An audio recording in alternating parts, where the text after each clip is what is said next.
So for those of you that don't know, I grew up a Jehovah's Witness, and we were told that every other religion was run by Satan. So if you weren't a Jehovah's Witness, then you were basically dead to God, and that you were going to die during Armageddon.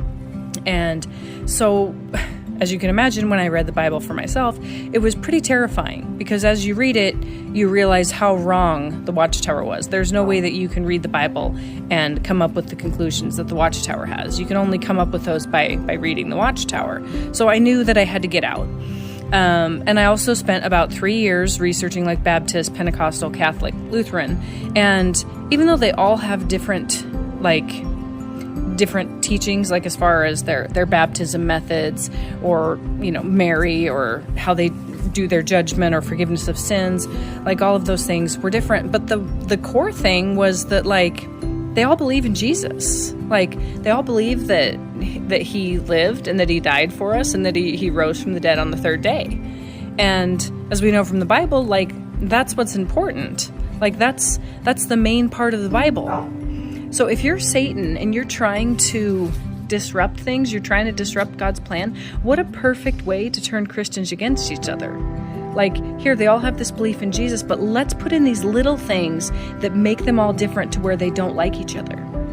Because, and I don't know how it is in other churches, but as far as Jehovah's Witnesses, we would call people that didn't go to our church worldly.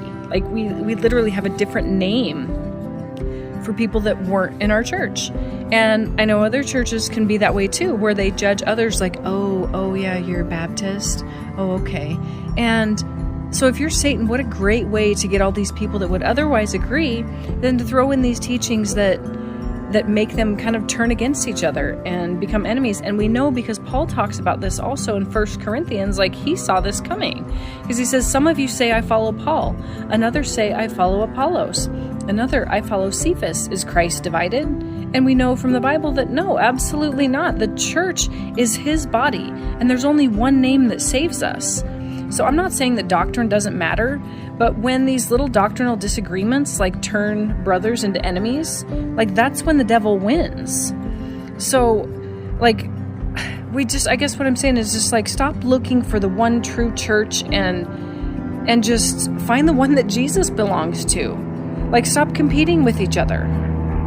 Because Jesus says that you'll know my disciples because of the love that they show. He doesn't say you'll know my disciples, look for the jw.org sign, or look for this specific church building, this logo. No, he says that you'll know by love. So let's be loving.